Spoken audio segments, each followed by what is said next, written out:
எல்லாருக்கும் வணக்கம். First of all இங்கே வந்திருக்க மீடியா அண்ட் ப்ரெஸ் டீம் எல்லாத்துக்கும் உங்கள் நேரத்தை வந்து எங்களுக்காக ஒதுக்கி வந்து எல்லாத்துக்கும் நன்றி.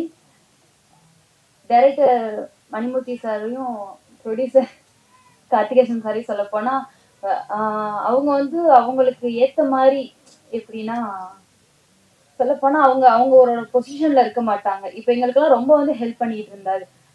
டைரக்டர் அந்த ஒரு பொசிஷனை தாண்டி இப்போ வந்து ஃப்ரெண்ட்லியா வந்து இப்போ அந்த சார் சொன்ன மாதிரி தான் அந்த இடத்துல வந்து டைரக்டரா இருக்க மாட்டார். எங்களுக்கு வந்து என்னம்மா வேணும் எதுமா வேணும் உங்களுக்கு எல்லாம் ஓகேவா அந்த மாதிரி தான் கேட்பாரு. அதே மாதிரி எல்லாருமே சப்போர்ட் பண்ணுங்க. கண்டிப்பா போய் படத்தை பாருங்க தியேட்டர்ல. Thank you so much. Hi everyone, good evening. இங்கே வந்திருக்கிற மீடியா, ப்ரெஸ், ஃபேமிலி, ஃப்ரெண்ட்ஸ், நிறைய டிரெக்டர்ஸ், ப்ரொடியூசர்ஸ் எல்லோரும் இருக்காங்க. எல்லாருக்குமே ரொம்ப thanks. And I'm so happy tonight. And can I say Malayalam? ഒരുപാട് നാളത്തെ ആഗ്രഹമായിരുന്നു ആൻഡ് ലൈക്ക് തമിഴ് ഇൻഡസ്ട്രിയിൽ വർക്ക് ചെയ്യണം എന്നുള്ളത്. I am so happy for that. நீங்கள் எல்லாரும் பார்த்துருப்பாங்க, நீங்கள் கொஞ்சம் தான் பார்த்துருப்பாங்க. And I am also I tend see like how it comes and all. I was also waiting for the release and I don't know how much it came and all.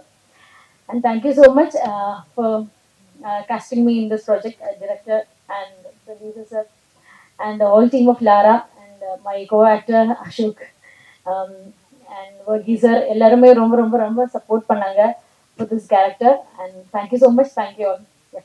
கொஞ்ச நேரம் வெளியே போறதுக்குள்ளாரே பாலிடிக்ஸ் பண்ணிட்டாங்க. நான் பேரரசு பேசின கடைசியில் பேசலான்னு பார்த்தேன். நான் ஒரு ஏதாச்சும் பேசுவாரு, நம்மளை அனுப்பிட்டு பேசலான்னு பிளான் பண்ணியிருக்காரு. ஸோ எல்லாரும் பெரிய கைத்தட்டு தட்டுங்க நம்ம தயாரிப்பாளருக்கு.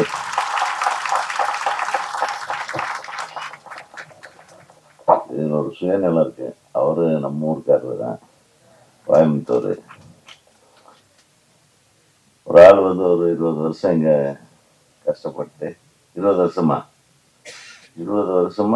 நீங்க என்ன வந்து பார்த்துருக்கலாமே. அப்போ நான் கொஞ்சம் பிஸியா இருந்தேன். பார்த்தீங்களா? பார்க்கலையா? பார்த்து உங்களை கரெக்ட் பண்ணல, அதனால நீங்க தயாரிப்பாளர் ஆயிட்டீங்க. பார்த்தீங்களா? ஒரு தடவை என் நண்பர் ஒருத்தர் சொன்னார் இதே மாதிரி, எனக்கு வாய்ப்பு தரவே இல்லை, நீங்க கடைசி வரணும்னு என்னை திட்டிட்டு இருந்தார் மேடையில்.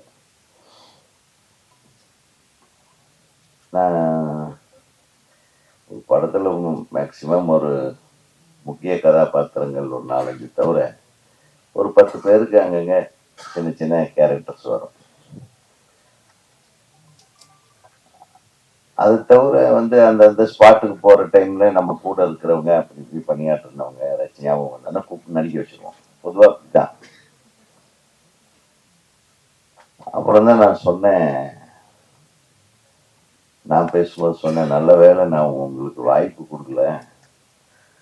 வாய்ப்பு கொடுக்காதனால இப்போ 15 காலேஜுக்கு ஓனரா இருக்கிறார் என் நண்பர் தான். அந்த மாதிரி சினிமா வாய்ப்பு கிடைக்காதனால கோயம்புத்தூர்ல போய் ஒரு பெரிய பில்டர் ஆயிட்டாரு, மிகப்பெரிய தொழிலதிபர் ஆயிட்டு. அவரு சாதாரண கூட்டத்தை கூட்டு வரல, அவருக்காக உயிரை கொடுக்கக்கூடிய நண்பர்கள் இருக்கிறாங்கன்றது மிகப்பெரிய விஷயம். ஆக இந்த படம் ஓடுதோ ஓடலையோ அதை பத்தி கூட கவலைப்படுங்க, அடுத்த படம் எடுக்கிறீங்க. அந்த அளவுக்கு நீங்க கூட்டம் சேர்த்து வச்சிருக்கீங்க. அதுக்காக நீ வருத்தப்படாத டைரக்டர், கண்டிப்பா ஓடும். ஏன்னா உண்மையா ஒரு நல்ல விஷயம் கண்டென்ட்டை எடுத்துட்டு அதுக்கு உண்மையா உழைக்கிறவங்களுக்கு எப்பவுமே வெற்றி வந்து கூட வரும், நிச்சயமா வரும். அதனால நீங்க எல்லாம் பேசுறத கேட்கும்போது நம்ம அசோக் சொன்னப்பல அழகா இந்த படத்துல என்னென்ன நடந்தது, யார் யார் எப்படி எப்படின்னு அழகா சொல்லிட்டாரு. தயாரிப்பாளர் கார்த்திகேசன் பேசும்போதும் அழகா, அதாவது ஜோடனையா பேசாம நம்ம மனசுக்குள்ள என்ன இருக்கோ அதை அப்படியே யதார்த்தமா சொன்னீங்க. அதே மாதிரி இயக்குனரும் சொன்னாரு. இதுல இருந்து என்ன தெரியுதுன்னா, இது ஒரு குடும்பமா இருந்து நீங்க இந்த படத்துக்கு எல்லாரும் பணியாற்றிருக்கீங்க. இந்த குடும்பம் நிச்சயமா ஒரு நல்ல குடும்பமா, மற்றவர்கள் போற்றும் குடும்பமாக நிச்சயமாக வெற்றி பெறும் என்பதில் எல்லளவும் எனக்கு சந்தேகம் இல்லை. பொதுவா படத்தோட ட்ரெய்லரை பார்த்த உடனே நமக்கு வந்து புரிஞ்சிடும், இது ஒரு பானை சோத்துக்கு ஒரு சோறு பதம்ன்ற மாதிரி. இந்த ட்ரெய்லரை பார்த்த உடனே ஒரு முக்கியமான மேட்டர் என்னன்னே கண்டுபிடிக்க முடியல, ஆனா ஏதோ ஒண்ணு இருக்குன்றது மட்டும் தெரியுது. அந்த அளவுக்கு ரொம்ப விவரமா வில்லங்கமான ஆளா இருப்பான் போட்டுருக்கேன், எதையுமே வெளியே விட்டுற கூடாது அப்படின்ட்டு. அப்படி ஒரு ட்ரெய்லர்லயே சரி யாரா இந்த ஹீரோயினை தான் போட்டுடுறாங்களோ, அவங்க இவங்க சரியில்லையோ, இல்ல ட்ரக்ஸ் வருதோ, மாஃபியா வருது, ஏதோ ஒண்ணு இருக்கு. ஆனா எதுவுமே காட்டிக்காம ஒரு முகத்தோற்றத்தோட அப்படியே ஒரு ஒரு முறைப்போடவே விரட்டோடவே திரிகிற ஒரு ஆளை கார்த்திகேசன். அப்படியே கான்ட்ராஸ்டா அசோக் ஒரு லவ் பாய் மாதிரி ஜாலியா ஸ்டைலா, அவர் எப்பவுமே ஸ்டைல் தான், லவ் பாய் தான். அதை வருத்தப்பட வேண்டாம், சினிமாங்கிறது இருந்துட்டே இருக்கும், நம்ம இருக்குமோ இல்லையோ. சினிமா இருக்கிற வரையிலும் நீ இருப்ப, ஏன்னா உங்ககிட்ட அந்த உழைப்பு இருக்கு, அந்த உன்னதமான அர்ப்பணிப்பு இருக்கு. இந்த டெடிகேஷன் அப்படின்றது அசோக் கிட்ட நிறையவே இருக்கு. என்னைக்குமே ஒரே மாதிரி. அது படங்கள் வந்து வெற்றி பெறுகிறதா இல்லையான்றது நல்ல விஷயம், நம்ம சினிமாவில் இருக்கிறோன்றதே பெரிய விஷயம். அது எத்தனை பேர்த்துக்கு இருக்குன்றீங்க? நிறைய பேர்த்துக்கு கிடையாது. இன்னைக்கும் நீங்க வந்து ஒரு படம் நடிச்சிருக்கீங்க ஹீரோவா, ஸோ அதே வெற்றி தான். அந்த வெற்றியிலிருந்து அடுத்த படிக்கு நீங்க செல்வதற்கான ஒரு ஏற்றமாகத்தான் ஒவ்வொரு படத்தையும் நம்ம நினைச்சு, ஒவ்வொரு தொழில்நுட்ப கலைஞனும் சரி, ஒரு நடிகனும் சரி, ஒரு நடிகையும் சரி, கலைஞர்களும் சரி, பாடலாசிரியர் அழகா எழுதியிருந்தாரு. எந்த பாட்டு எழுதுனீங்க நீங்க? எல்லா பாட்டுமா? இந்த 3 பாட்டும் ரொம்ப ரொம்ப அழகா எழுதியிருந்தாரு. டியூனும் ரொம்ப நல்லா கம்போஸ் பண்ணியிருந்தீங்க. அது குறிப்பா வந்து அந்த இஸ்லாமிய அந்த நிக்கா சாங்கு ரொம்ப வந்து எக்ஸ்ட்ராடினரியா இருந்தது. ரொம்ப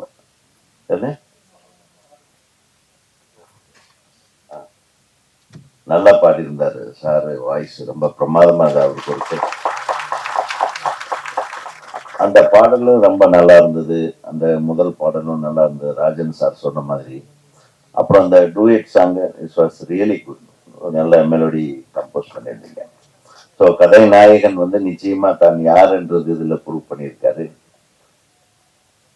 அப்புறம் சின்ன சின்ன கதாபாத்திரங்கள் பண்ணவங்க எல்லாமே வந்து இயல்பான நடிகர்களா தெரிஞ்சாங்க எனக்கு. ஒரு ஆர்டிபிஷியலாவோ அது வந்து புதுசா வந்து நடிக்க தெரியாம நடிச்ச மாதிரி எந்த முகங்களும் இல்லை. ஆக ஒரு வெற்றி படத்துக்கு உண்டான எல்லா விஷயங்களும் இந்த படத்துல இருக்கிறத நான் தெரிஞ்சுக்கிட்டேன். நமக்கு வெற்றி கிடைக்குமா கிடைக்காதா அப்படின்னு ஏங்க வேண்டிய அவசியமே இல்லை. நம்ம ஒரு சிறந்த படைப்பை கொடுத்துருக்கிறோம். நம்ம வீராய் மக்கள், நம்ம ஹீரோ சொன்ன மாதிரி, நமக்கு ஒரு நல்ல களத்திலே ஒரு நல்ல கண்டென்ட்ல நம்ம இருந்தாவே போதும், நமக்கு ரெக்கக்னேஷன் தானா கிடைக்கும், இவர் சொன்ன மாதிரி. ஆக ஒரு ரெக்கக்னேஷனுக்காக நம்ம வந்து நம்ம டெடிகேஷனை பண்ணிட்டோம்னா வெற்றி தோல்வியை பற்றி கவலைப்படக்கூடாது. அந்த டெடிகேஷனே நம்மளுடைய வெற்றி தான். நிறைய பேர் என்ன கேட்பாங்க, என்ன சார் நீங்க படமே பண்ண மாட்டீங்க? நான் வருத்தப்படுறதை விட என்ன நேசிக்கிறவங்க, என்னையும் அரவிந்தராஜ் அவர்களையும் நாங்கள்லாம் ஒன்னா திரைப்பட கல்லூரியிலிருந்து ஆபாவானன் அவர்களால் உருவாக்கப்பட்டவர்கள். என்ன சார் பீக்கில் இருந்தீங்க, ஏன் சார் இப்ப நீங்க, ஏன் சார் நானா மாட்டேங்கிறேன், அது நான் படமே எடுக்க மாட்டேன்ற மாதிரி. ஏன்னு அவர் சொல்றாரு, எங்க அண்ணன்மார்கள்லாம் இருக்காங்க, என் பிரதர்ஸ் எல்லாம் என்னை தூக்கி அப்படியே வளர்த்தாங்க, அப்படியே ஒவ்வொரு பத்திரிகையாளரும் என்ன வளர்த்தாங்க. அவங்க வளர்க்குற மாதிரி நம்மளும் நடந்துக்கிட்டோம். நம்ம படைப்புகளும் அந்த மாதிரி அப்படி தூக்கி கொண்டு போய் உச்சத்தில் உட்காந்து வச்சாங்க. The highest business R Udhayakumar, Rajinikanth, AVM. Highest business, highest payment, அப்படியெல்லாம் நம்ம இருந்தவங்க தான், இல்லாம இல்லை. இப்போ ஏன் சார் அப்படின்னு வருத்தப்படுறதுல அவங்களுக்கு ஒரு நியாயம் இருக்கு. ஆனா நான் வருத்தப்படல, எனக்கு வருத்தமே இல்லையா. என்ன சொன்னீங்க, பீக்ல இருந்தீங்க. பீக்குன்றது ஒரு உச்சி. உச்சிங்கிறது எப்படி? உச்சி என்றது ஒரு கூர்மையான ஒரு உயரம், டாப். அந்த கூர்மையில ஒருத்தன் ஏறிட்டான்னா நிக்கிறது கஷ்டம். அப்படி பார்த்தா தலை சுத்து. அப்பதான் சொன்னேன், உச்சி என்பது ஒரு மிகச்சிறிய இடம், கொஞ்சம் நகர்ந்தா நம்ம கீழே விழுந்துருவோம். அந்த உச்சியில நாம் பார்த்தவர்கள் எத்தனை இயக்குனர்கள். ஒரு காலத்துல ஸ்ரீதர் சார் இருந்தார், ஒரு காலத்துல பாலச்சந்தர் சார் இருந்தார், ஒரு காலத்துல பாரதி ராஜா சார் இருந்தார். அந்த மாதிரி பல இயக்குனர்கள் இருந்த அந்த உச்சி, அவங்க இறங்காமலே இருந்திருந்தா அந்த உச்சிக்கு நான் போயிருக்க முடியுமா? சோ அவங்க இறங்க, நம்ம போக, நம்ம இறங்க, சங்கர் வர. சார், அந்த உச்சிங்கிறது ஒரு விளையாட்டு இடம் மாதிரி, புரியுதா? சோ வெற்றி வரும், வெற்றி பெற்றவர்கள் தோல்வி வருவார்கள், தோல்வி பெற்றவர்கள் மீண்டும் வெற்றி அடைவார்கள். இது இயற்கை, எல்லாருடைய மனித வாழ்க்கையிலையும் நடக்கிற ஒரு விஷயம், சினிமாவில் மட்டும் இல்லை. ஸோ வெற்றி தோல்விகள் என்றது, அவர் எப்படி, நான் இந்த சினிமாவில் தோத்துக்கினேன் அப்படின்னு கோயம்புத்தூருக்கு போனேன், தோத்துக்கினேன்னு போகல, போய் ஜெயிச்சுட்டு திருப்பி இங்க வருவேண்டான்ட்டு வந்தார் பாருங்களா, அதுதான் முனைப்பு. அந்த முனைப்பு மட்டும்தான் நம்மளை மேலே இழுத்து கொண்டு செல்லுமே தவிர, இப்போ சொல்றாங்க கதையாடா இருக்கிறாங்க, என்னடா இப்படி எடுக்கிறாங்க அப்படி எடுக்கிறாங்க எல்லாம்.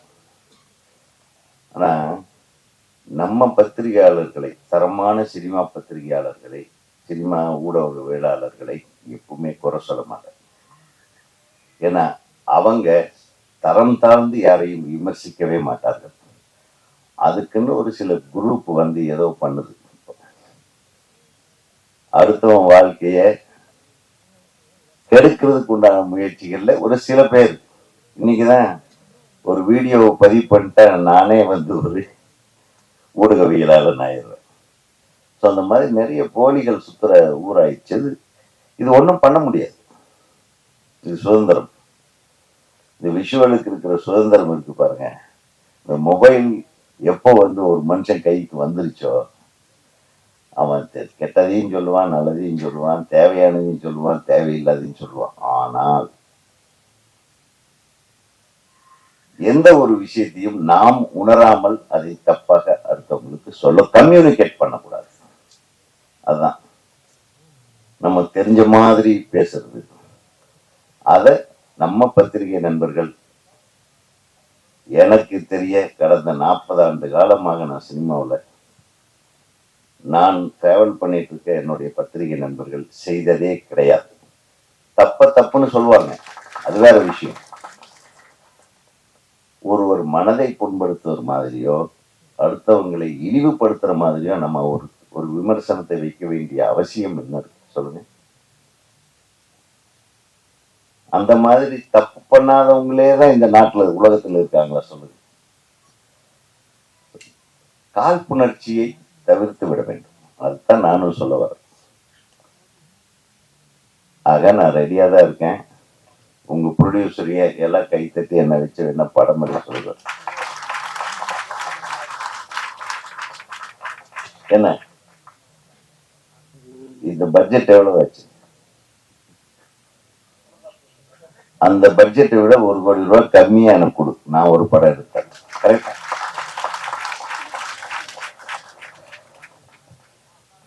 இதுதான் நான் சொல்ல முடியும். அப்போ இந்த காலத்துல நிறைய பேர் வருத்தப்படுறாங்க, நம்ம படங்கள் வெளியாக மாட்டேங்குது. நானே வருத்தப்படுறேன். அண்ணன் ராஜா அண்ணன் சொல்லிட்டு போனாரு, நிறைய படங்கள் ரிலீஸ் ஆகாம இருக்கு. தரமாக எடுக்கக்கூடிய திரைப்படங்களுக்கு எப்பவுமே மார்க்கெட் இருக்கு, அது இல்லைன்னே சொல்ல முடியாது. அது அவரே சொன்னார், ரப்பர் பந்து ஓடுதுன்னு. இந்த ஆண்டு வந்த நிறைய திரைப்படங்கள், நல்ல ஓடிய திரைப்படங்கள் எல்லாம் பார்த்தீங்கன்னா பெரும் பொருட்செலவில் எடுக்காத, சின்ன பொருட்செலவிலே சின்ன பட்ஜெட் படமா எடுக்கப்பட்ட திரைப்படம். ஆக நம்ம எடுக்கக்கூடிய விஷயத்த அழகா எடுக்கணும். அதை வந்து அடுத்தவங்க ரசிக்கிற மாதிரி எடுக்கணும், அடுத்தவங்க ஏத்துக்கிற மாதிரி எடுக்கணும். பார்க்கும்போது ஆஹா, அடே நம்ம லைஃப்ல நடந்த ஒரு விஷயம், அதை அப்படியே நம்ம எடுத்துக்க சூப்பரா எடுத்துக்கானா, அவ்வளவுதான், முடிஞ்சு போச்சு சொல்லி. இது ஒன்றும் பெரிய நம்ம கம்பராமாயண மாதிரி ஒரு சீத்தலை சாத்தனாரு இது மாதிரி இதெல்லாம் எடுக்க வேண்டியதில்லை. நம்ம அழகா நம்ம வாழ்வியல் நம்ம படங்கள்லாம் பார்த்தீங்கன்னா அப்படியே நம்ம ஊர்ல நடக்கிற விஷயங்கள ஒரு 2 கேரக்டரை தூக்கிட்டு வந்து அப்படியே படம் பண்ணதுதான். அதுங்கெல்லாம் தான் பெரிய ஹிட் ஆச்சு. ஆக நம்ம இங்க வந்தோமா, நம்ம வேலைய ஒவ்வொருத்தரும் அவன் வேலையை கரெக்டா பண்ணாவே ஒரு திரைப்பட குழுவில் இருக்கிற அத்தனை பேரும் ஒவ்வொருத்தரும் டெடிகேஷனோட அவன் வேலையை கரெக்டா பண்ணா அந்த படம் நிச்சயமாக வெற்றி படமாகும். அது எதுக்கு கொண்டாந்து சேர்க்கிறேன்னா, இதில் ஒவ்வொருத்தரும் சரியாக உழைத்திருக்கிறார்கள் என்று இயக்குனரும் சரி தயாரிப்பாளரும் சரி அழகா சொன்னாங்க.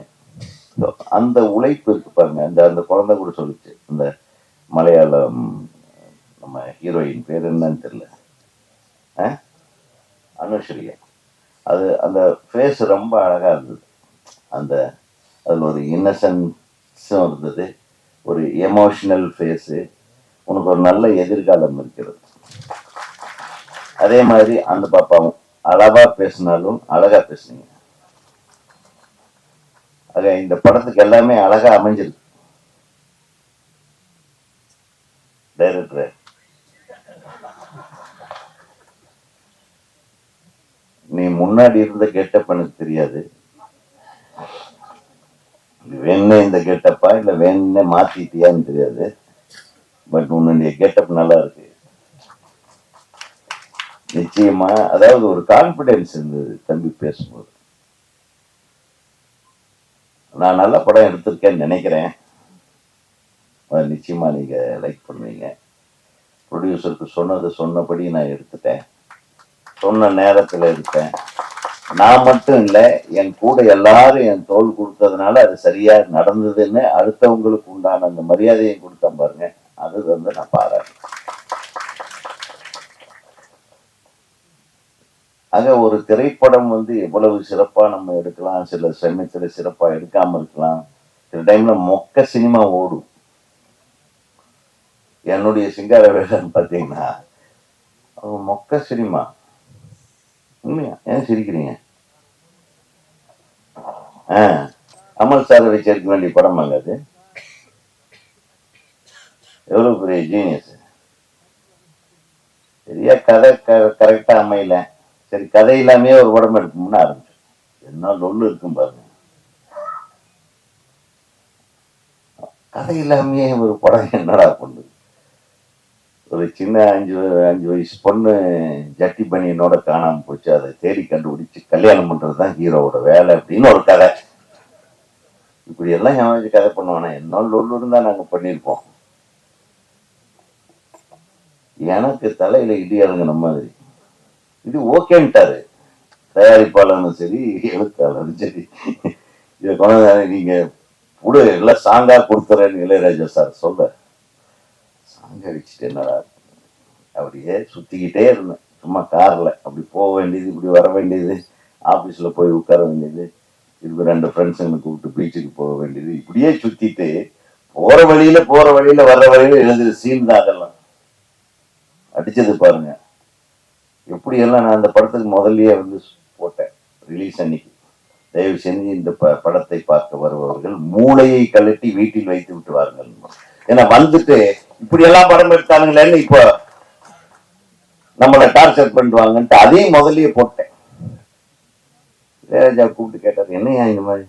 ஆமா சார், படத்தை இப்பதான் சின்ன கவுண்டர் ஓடிட்டு இருக்குது, இந்த படம் எடுத்தவனா இந்த படத்தை எடுத்தான்றது ஏதாச்சும் சொல்ல, கதையே இல்லாம ஒரு படம் எடுத்தாரு. அப்ப நம்ம கமிட்மெண்ட் என்னன்னா, நான் சின்சியரா உழைக்கிற ஆள் தான் தம்பி மாதிரி. என்ன பண்ணணும், சரி இந்த படம் கதை என்பது ஒரு சின்ன விஷயம், திரைக்கதை பண்ணுவோம், அதை பெஸ்டா பண்ணுவோம், முதல் காட்சியிலிருந்து கடைசி காட்சி வரையிலும் சிரிச்சுக்கிட்டே இருக்கணும். அப்படி சிரிப்பு வர்ற மாதிரியான காட்சிகளையே யாருன்னு எல்லாம் போட்டு மண்டையை உடைச்சுக்கிட்டு, பொள்ளாச்சின்ற ஊர்ல வெறும் தேங்காய் விளையிற பூமி, வெறும் நெல் விளையிற பூமி, அங்கிருந்து கருவாடை மெட்ராஸ் கவனிச்சு எடுத்துட்டு வருவானே, யோசனை பண்ணுங்க. மெட்ராஸ்ல இல்லாத கருவாடா? ஆனா இன்னைக்கு வரையிலும் யாரும் கேள்வி கேட்கல. ஏன்னா அவங்க எல்லாம் எனக்கு ரொம்ப பிடித்த ரசிகர்கள். மூளையை வீட்லயே கல்டிவேஷன் பண்றாங்க அப்படின்னு எந்த அளவுக்கு என்னை நேசிச்சிருப்பாங்க. ஏன்னா அந்த காமெடி சீக்வன்ஸ்ல அது போற போக்குல அந்த கருவாடு பொள்ளாச்சியில இருந்து வருதா, இல்ல மெட்ராஸ்ல இவ்வளவு கருவாடு இருக்கும்போது பொள்ளாச்சியில இருந்து ஏன் வரணும் அப்படின்னு யாரும் யோசிக்க விடல. அது ஒரு டேலண்ட். புரியுதா? இப்போ ஒரு கை தட்ட வேண்டாமா? ஆக மொத்தம் நல்ல கதை எடுத்தாதான் ஜெயிக்க முடியுன்றது கிடையாது. புரியுதா உங்களுக்கு? நேரம் நல்லா இருக்கணும். கதையும் உழைப்பும் டெடிகேஷனும் என்ன இருந்தாலும் சரி, நேரம்னு சொல்றது அந்த ரிலீஸ் தேதி, ரிலீஸ் டைம்ல என்னென்ன நல்ல படங்கள் ஏதாச்சும் ஓடுதா, இல்ல தியேட்டர்கள் எல்லாம் காலியா இருக்கிற தியேட்டர்கள் நிறைய கிடைக்குதா, இந்த மாதிரி சில விஷயங்களை தான் நான் நேரம்னு சொல்றேன். அதை விட இன்னொரு நேரம் இருக்கு, அது நம்ம கட்டம். ஆக இத்தனை விஷயம் இருக்கு சினிமாவுக்கு. அதனாலதான் சினிமா ஆரம்பிக்கும் போதே பூஜை போடுறோம் அப்படின்னு சொல்றாங்க. வேற ஏதாச்சும் சொல்றாங்களா? அந்த மாதிரி நிறைய விஷயத்துக்கு சொல்றாங்க. ஆனா சினிமாவுக்கு பூஜை அவசியம். அந்த பூஜை நல்ல நேரமா பார்த்து நல்ல ஓரையில போடுறாங்களா இல்லையா, அதெல்லாம் பார்த்து போட்டு பாருங்க. அவரு எந்த கோயிலு படுத்துட்டே இருக்கிறோம், மாசாணி அம்மன் கோயில்ல பூஜை போட்டுங்க. மாசாணி அம்மன் உங்களை கைவிட மாட்டார் என்று கூறி உங்கள் அனைவருக்கும் வாழ்த்து கூறி, அடுத்தது எனது அன்பு தம்பி யாருக்கு, என் இயக்குனருக்கு தயாரிப்பாளர், நம்ம அந்த ஆடியோ வெளியிடுறோமா இல்லையா? ஏன்னா ராஜன் போயிட்டாரு, இப்ப நான் போக போறேன். அது ஆடியோ கொடுத்தாங்கன்னா அப்படியே எடுத்து போயிடலாம்.